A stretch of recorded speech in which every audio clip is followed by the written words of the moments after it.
Bonjour, mga kapango! Ano ba yung pronunciation ko? Feeling. Well, meron lang kasi akong gustong ipakita sa inyo yung isang equipment kung saan ginagamit nila pag makapal na yung yelo. Pangtanggal ng makakapal na yelo. Nagkaroon kasi ng snowstorm dito kaya kumakapal yung mga yelo. So, ang mangyayari pag kumapal ng yelo, hindi makakapag-park yung mga may sasakyan dito. Kaya ang mangyayari, puro mangyayari. Ano ba yun? Kaya ang gagawin is kakayurin ang makakapal na yelo. Sana mayroon pang kayo ng mga kapal na mukha. Char! So, ayan, nakikita nyo, meron silang nilalagay na palatandaan sa dalawang gilid. Yung kulay parang dilaw yata yan. Hanggang kailan? Charos. Kung hanggang saan lang nila kakayurin. Kasi hindi naman pwede kayurin lahat yan, di ba? Sayang sa oras. Kung hanggang saan lang kakayurin at magkakasya yung isang sasakyan para makapag-park nga. Yung iba kasi, mas malalaki dyan doon sa may mga highway.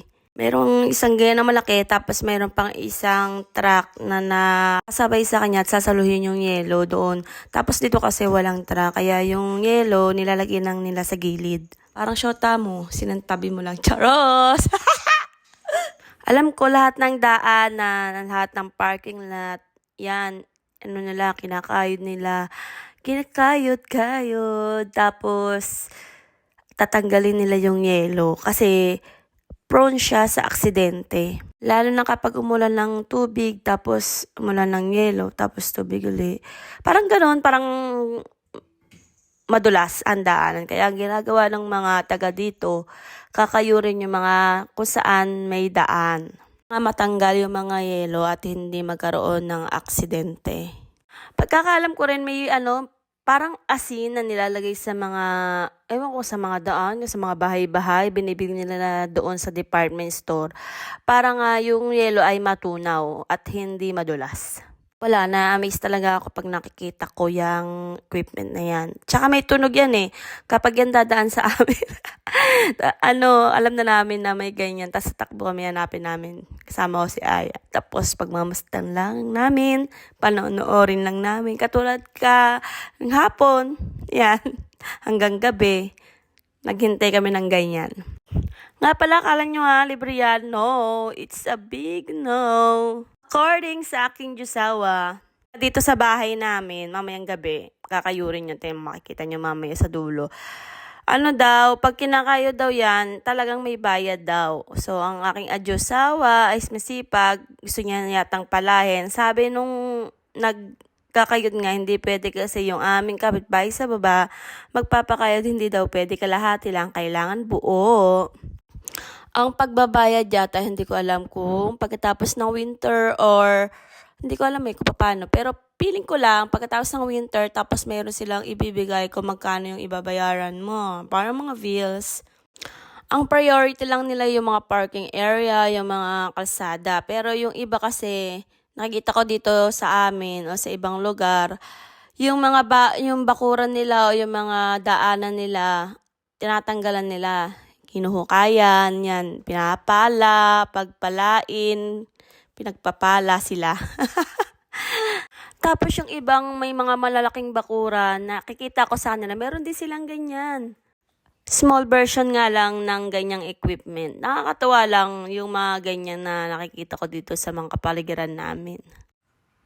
Ayan na, ayan ang aming bakuran, ang aming parking area.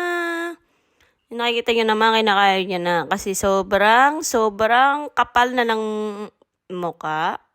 Char, yelo. Sobrang kapal ng yelo kasi nung nagkaroon ng snowstorm, nakita ko sa mga post sa mga kaibigan ko.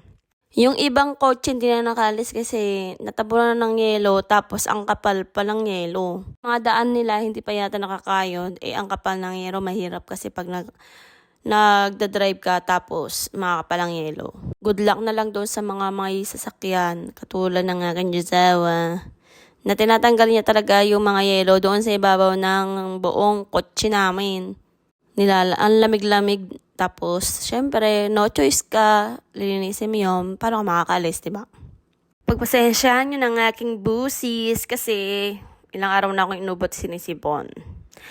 Sobrang lamig, nag-skating kami. Ay, by the way, mag-skating kami, i-vlog ko rin. Para makita nyo lang, wala lang, i-share ko lang sa inyo. O diba, tingnan nyo, sino ba namang hindi matutuwa sa equipment na yan? Nakakaaliw, tapos nakaka-amaze. Manghang-mangha talaga ako sa kanya. Lalo na nung unang kita ko sa kanya na may, mayroon, mapapaganon ka talaga. May ganun palang equipment. Ganun pala yung ginagawa nila dito. Ganun. Kasi syempre, yung mga, katulad kong tatanga-tanga, katulad kong mga inosente, hindi pa nakakalabas ng dati, nang hindi pa nakakalabas sa, hindi pa nakakababa sa bundok. Yan, ganyan. Yung mga, yung mga sinasabi, tsaka yung mga reaction. Ang galing ang galing. Ganon. Sasabihin mo, may ganyan pala. Ganun pala yun. Ganon. Papaisip mo, ganun pala yun. May ganyan pala dito. Siyempre, kasi sa atin sa Pilipinas, wala namang snow diba? Kaya paano mo lalaman? Ngayon, sinare ko na nga sa inyo kung paano. Kasi para pag nagkaroon ng snow sa Pinas, char. At saka nung nag-Japan ako, hindi naman ganito kakapal yung yelo Kaya siguro wala akong nakikitang ganyang equipment. Naranasan ko rin naman umulan doon ng yelo sa Japan. Kaso lang hindi ganito ka lakas at saka hindi ko makapal ng ganito yung yelo.